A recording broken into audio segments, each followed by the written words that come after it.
Poštovani gledatelji, kao što smo i najavili, prva tema današnje emisije pokazat će nam na koji način njemački srednjoškolci pomažu srednjoškolcima Bosne i Hercegovine. Zadivljujući je podatak da je 100.000 mladih Njemica i Njemaca prikupilo 1.600.000 eura za 3 omladinska programa koja u Bosni i Hercegovini implementira fondacija Schüler helfen Leben. Schüler helfen Leben, u prijevodu Učenici pomažu život, naziv je njemačke omladinske fondacije koja već 2 decenije kontinuirano pomaže mladima u Bosni i Hercegovini, razvijajući njihove kapacitete i gradeći infrastrukturu koja će im omogućiti pozitivan društveni angažman. Ove aktivnosti realiziraju se kroz 3 programa: omladinska politika mladih, omladinsko obrazovanje i omladinski angažman poznatiji kao Fond za omladinske projekte, skraćeno FOP.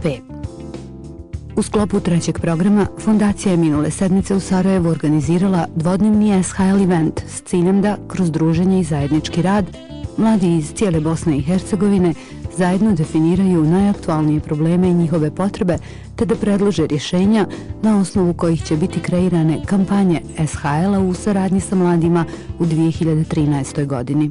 Koncept samog SHL eventa jeste da se prvenstveno predstave rezultati, predstave se projekti koji su u principu stimulans za ove mlade ljude koji prvi put dolaze na neki ovako veliki event. Drugi, glavni koncept ovoga jeste da želimo da vidimo u principu da nam mladi kažu koji su to njihovi problemi, ali isto tako da ponude svoja rješenja.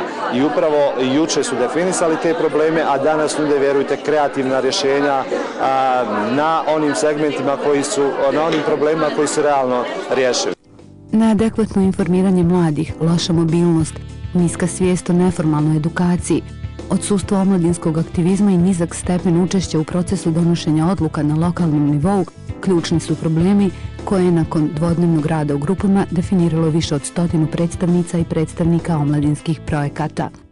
Na seminaru je odlično, jer smo razgledali neke teme koje zanimaju sve nas mlade, jer smo svi članovi nekih nevladinih organizacija ili se zastupamo za neka prava i imamo neke želje da dođe do reformi u određenim aktovima našeg društva i pokušavamo da i druge naše prijatelje uvedemo u ovaj svijet, te da svi zajedno promijenimo neke stvari.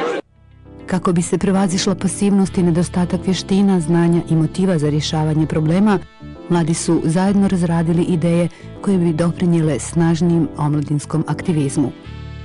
Također odabrali su najbolji projekt od 8 koji su ušli u uži izbor za 2012. godinu, a to je projekt grupe iz Tuzle pod nazivom Ujedinjeni u različitostima, čiju će implementaciju finansirati Fond za omladinske projekte. Projekat Ujedinjeni u različitostima imao je za cilj da spoji učenike iz različitih dijelova Bosne i Hercegovine, odnosno da povežu učenike iz Republike Srpske i Federacije Bosne i Hercegovine. Projekat Ujedinjeni u različitostima uključuje 25 mladih ljudi koji su dolazili iz Gračanice, Bijeljine i Tuzle i oni su imali dvodnevno druženje u Tuzli tako što su u sklopu radionica imali predavanje o stereotipima, predrasudama, o multietičnosti i imali su posjetu vjerskim objektima. Posjetili smo katoličku crkvu, pravoslavnu crkvu i džamiju. Zaista mi je drago da smo svi mi mladi ljudi koji smo radili na tom projektu radili pravu stvar i da smo sa najmanjim budžetom koji je SHL podržao od ovih top 8 projekata mi uradili stvarno veliku stvar i da je taj projekat naišao na podržavanje od drugih ljudi tako da je postao samoodrživ i da naše škole i svi mi volonteri, svi mi mladi radimo na jednoj lijepoj poruci u Bosni i Hercegovini, jer Bosna i Hercegovina je kuća različitosti i mi mladi treba da se trudimo da tu poruku šaljemo dalje gdje treba. Ovaj događaj podsjetio nas je i na sve sjajne rezultate fondacije u 2012. godini, među kojima su uspješno završena 23 edukacijska programa na kojima je učestvovalo više od 200 srednjoškolaca, finansijska podrška za 46 omladinskih projekata iz svih dijelova Bosne i Hercegovine sa ukupnom sumom od 85.000 konvertibilnih maraka.